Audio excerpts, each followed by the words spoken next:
الرحمن الرحيم والصلاة والسلام على أشرف الأنبياء والمرسلين وعلى آله وصحبه أجمعين ومن تبعهم بإحسان إلى يوم الدين. أما بعد، رب اشرح لي صدري ويسر لي أمري واحلل عقدة من لساني يفقهوا قولي. اللهم انفعنا بما علمتنا وعلمنا ما ينفعنا وزدنا علما يا رب العالمين. My dear brothers and elders and sisters, Alhamdulillah, we reached the last dars of Tafsir that we'll have for this month of Ramadan. Alhamdulillah Rabbil Alameen, it's been a wonderful journey, and we thank Allah subhanahu wa ta'ala for everything He gave. I mean, we make dua to Allah subhanahu wa ta'ala, they accept it from us, Ya Arhamar Rahimeen. And so the last dua that we want to cover, inshallah ta'ala, is the dua from Surah Al-Safat, which is the ending of the duas that we normally make. This is from Rasulullah sallallahu alaihi wasallam, that he used to say that when you finish speech, when you finish a discussion, when you finish sitting down, you should read this dua, which is Subhana Rabbika Rabbil Izzati Amma Yasifun wa Salamun ala al-Mursaleen walhamdulillahi Rabbil Alameen. So Nabi sallallahu alaihi wasallam had emphasized this, and he said more or less in various different duas that this is or very different hadith. They said that if a person wants to, inshallah ta'ala, keep their the dua in a protected seal, or keep their sitting in a protected seal with Allah subhanahu wa ta'ala, they should read this part, inshallah. It's at the end of Surah Al-Safat, ayah 179, 180, and 181, 81, 82, last four ayat. So this is a beautiful part, and I wanted to, inshallah, first and foremost emphasize, because this dua, we have to learn the adab and etiquettes. Someone asked very much like, how do we make dua properly? And I said, this is a very, very important question. So first and foremost, what a person needs to recognize is, dua is a request after doing something for Allah subhanahu wa ta'ala. So you want to do an amal first, and then you make dua. As you saw the Anbiya alayhimus salam, they would do an amal, and then they ask Allah subhanahu wa ta'ala. So for example, Ibrahim alayhi salam starts building the Kaaba, then he makes dua, right? So similarly, brothers and sisters in Islam, when you and I first and foremost want something to be maqbool by Allah, do something good, a good deed like sadaqah, praying 2 rak'at of salah, 2 rak'at of salah, fasting, right? At the end of fasting, your dua is accepted. You wake up at the Tahajjud time. As you notice, mashallah, when you reach the end of something, Allah gives you an opportunity to make dua. The idea is that you start off with doing an amal, okay? Along with that, inshallah ta'ala, having wudu, right? Facing towards the qibla. One of the etiquettes of dua is that a person raises their hands and makes dua, right? This is from the adab and etiquettes. Nowadays, people have made a big fuss about raising hands and wiping the face, but these are part of the common adab and etiquettes in dua. Whenever you look at any of the dua books, for example, Hisn Hasin, right? Imam Jazari, he wrote, he said, Hisn Hasin, the book, is a book about so many du'as of Rasulullah sallallahu alaihi wasallam, and in there he writes from the etiquettes of dua is that you raise your hands and make dua, and then you wipe your face afterwards.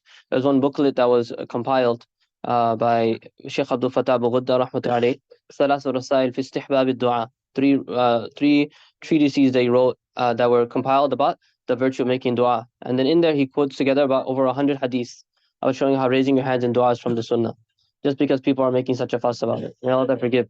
Okay, the idea is that the hand raising, when you make it inshallah ta'ala, the normal way of Rasulullah sallallahu alaihi wasallam, there are various ways. It's very quickly, inshallah. I think it's good. You learn the etiquette, right? So one time Rasulullah sallallahu alaihi wasallam, when he was in desperate haja and desperate need, he raised his hands higher than his shoulders. वो तो हमारे आदत से नहीं है, right? It's not from the adat though. Another time when Rasulullah was making dua for istisqa, for rain, he would flip his hands and you actually make it towards the ground, right? And so you might see that one day if we ever make dua for rain, you'll see that the hands actually face the other way. But Rasulullah in general, his habit was to keep it towards the shoulder length, right? Up to here, and keeping it above the chest like this, okay? So, and this is our general adat, right? I see people when they make dua, they're like this, right? They're doing some very strange things, again, mashallah, we should learn. Alhamdulillah, I saw my akabir, I saw my mashayikh, they made dua with a little space in between their hands.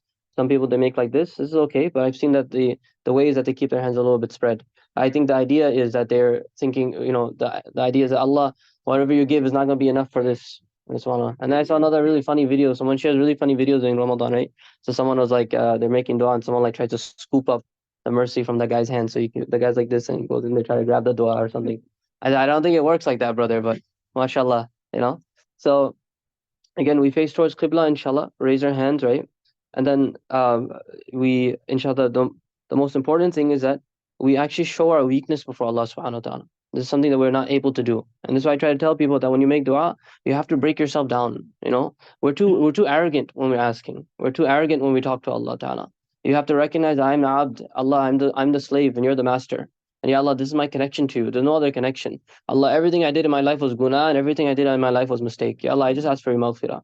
Rasulullah is telling Sayyidatina Aisha radiallahu anha that if Allah does not ayataghammadi Allah bi rahmatihi, if Allah does not immerse me in His mercy, if Allah does not drown me in His mercy, I'm not entering Jannah. Nabi Sallallahu is telling us to give us humility about ourselves. Brothers in Islam, this is what's going to get your dua faster to be accepted than anything else. Thereafter, inshallah, you start off with decorum. When you raise your hands, you came into the court of Allah subhanahu wa ta'ala. You came into, He opened the door for you. He said, you can come in now. What do you want? So you go in there, like, yeah, can I get a Big Mac? Can I get, like, some French fries, this and that?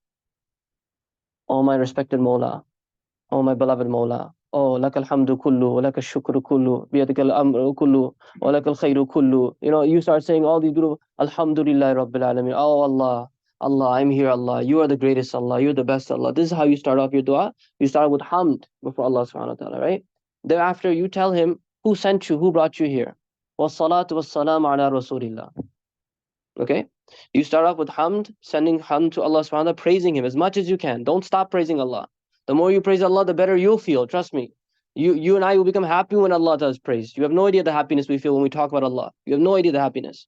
Right? Allahumma lakal hamd kama yanbaghi li jalali wajhika wa azimi sultanik. Allah, for you is the praise befitting of your majesty and your honor, Ya Allah. Kama yanbaghi li jalali wajhik wa azimi sultanik. Right? Allahumma lakal hamd kama huwa ahlu. Allah, for you is the praise, the one that you deserve, Ya Allah. This is the dua that you make, right? So after that, you say, Allah says, okay, who sent you? So, wassalatu wassalamu ala Rasulillah. Nabi Muhammad sallallahu alaihi wasallam, he taught me. And he taught me this is the way we do. So Nabi sallallahu alaihi wasallam taught us this. You start off with hamd, then you say durood, and then you start making dua, make aam dua. Make the dua from the Quran first. The dua that we learned this whole month, make those duas inshallah ta'ala. Thereafter the hadith of Rasulullah sallallahu alaihi wasallam, whatever duas you know inshallah, make them general. And after you do that, Allah said, okay, you asked for all of mankind. You asked for the entire ummah. You asked for everyone. Now tell me what you want. Right? This is Allah Ta'ala telling us, Piyar Muhabbat say Allah Ta'ala, He's going to ask you, okay, you asked for everyone. Now tell me what you want. Allah, I want for my parents. Allah, I want for my children. Allah, I need for my house. Allah, I need for this and this. And then the dua, inshallah, is masbu' maqbool, inshallah ta'ala. That's how you get it accepted by Allah Ta'ala. You follow procedure, okay? And now, mashallah, once you wrap that up, you're doing this dua as much as you can. I tell you, train yourself. Put a timer down. Train yourself to make dua. People don't know how to train themselves. People get tired after 10-minute dua, 20-minute dua. SubhanAllah, we were with our mashayikh, I tell you, 50, 60 minutes will go. 1 hour, 2 hours will go. People don't understand what dua is anymore, SubhanAllah. These people, subhanAllah, you have to sit. I told you, mashallah, I learned when I was in Bangladesh in one Ramadan. It was the Laylatul Qadr night, right? The Khatam night. And then I'm there just like this American kid, right? Nothing coming out, nothing. And then I see next to me a little 7-year-old boy is crying his eyes out. I'm like, Allah, I'm doing something wrong here. Like at that moment, like subhanAllah, I realized that something is wrong. I'm the weirdo. If I'm not crying, I'm weird, right? In the time of Sahaba radiallahu anhum, everyone is crying. If you weren't crying, you're the weirdo. Right? How am I not crying when Allah's mercy is coming down? SubhanAllah, what's wrong with me? My connection with Allah is very weak then. So learn to make dua and start to raise your hand. Say, Allah, how could I survive Jahannam? Allah, how could I survive Qiyamah? Allah, how can I survive my qabr? Rabbul Alameen, what will I do when I leave this world? Ya Allah, if I don't get kalima, what's going to happen to me? Rabbul Izzah, what will I do? Right? You start to ask Allah Ta'ala. You put yourself in that state. And then you put yourself in the belly of the whale. Allah will give you dua like Yunus alayhi salam. MashaAllah, this is what it is, brothers and sisters. Put yourself in the bottom of the well. Put yourself in the belly of the whale. Put yourself in such difficulty and hardship and say, Ya Allah, I need your help right now. Who else can help me except for you? That's what Allah wants to hear. My brothers and sisters, once you make those du'as, you have to wrap up your dua. So what do you say? Subhana rabbik, rabbil izzati amma yasifun. Right? Subhana again means, Allah, you are perfect. No matter what I said, was not a aib on you. This is the thing, right? When you're asking Allah, when He gives you everything, He'll say, what? Have I not provided you? Subhana rabbik. No, my Allah, you are perfect. It's just my weakness and I need. And that's what is happening right now. That's why you say, Allah, subhanak. Subhan means, you are perfect, Allah. Rabbik. Rabbik is what? Who's Lord? Rabb means Lord, right? Rabbika. Rabbika means your Lord. Who's this your? Not my Lord or your Lord or his your. It's whose? Nabi Muhammad sallallahu alaihi wasallam's Lord. Allah, you're telling Allah, Ya Allah, I don't know how perfect are you, but I know Nabi Muhammad sallallahu alaihi wasallam understood you better than I could. Subhana Rabbika Rabbil Izzah. Ya Allah, the Lord of Muhammad sallallahu alaihi wasallam. You're ending your dua with this. You're saying to Allah Ta'ala, by the Lord of Muhammad Sallallahu Alaihi Wasallam. You're saying Nabi Sallallahu Alaihi Wasallam's name. You think Allah would not love that? Oh, you let me mention my Habib Muhammad Sallallahu Alaihi Wasallam? Rabbil Izzati, the Lord of Majesty. You're saying by Allah, His honor, His Izzah, His everything. Amma yasifun. Allah, from anything anyone described you of. Yasifun means whatever they described you of.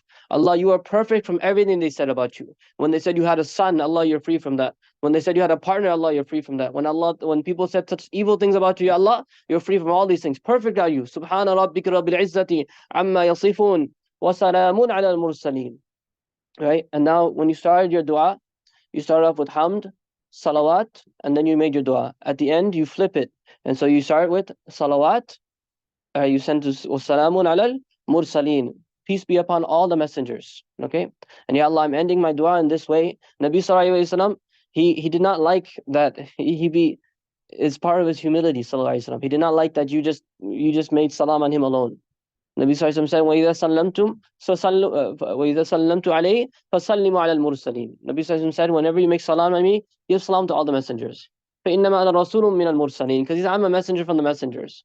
So at the end of the dua, what is it? You may start off with Nabi Muhammad Sallallahu Alaihi Wasallam. At the end, you mention all the messengers. وَسَلَامٌ عَلَى الْمُرْسَلِينَ. And peace be upon all the messengers.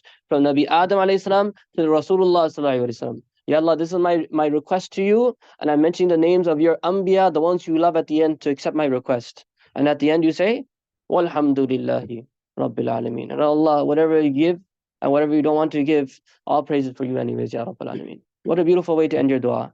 And so it's my recommendation, inshallah ta'ala. We do it all the time, alhamdulillah. Nabi Sallallahu Alaihi Wasallam taught us this as well, that when you finish a conversation, when you finish a dua, when you finish the seating, inshallah ta'ala, make this at the end of your dua, inshallah. And Allah Ta'ala, we make dua to Allah subhanahu wa ta'ala. And I tell you, subhanAllah, people have to recognize the dua has different types of ways of it being accepted, right? Again, our job is to ask.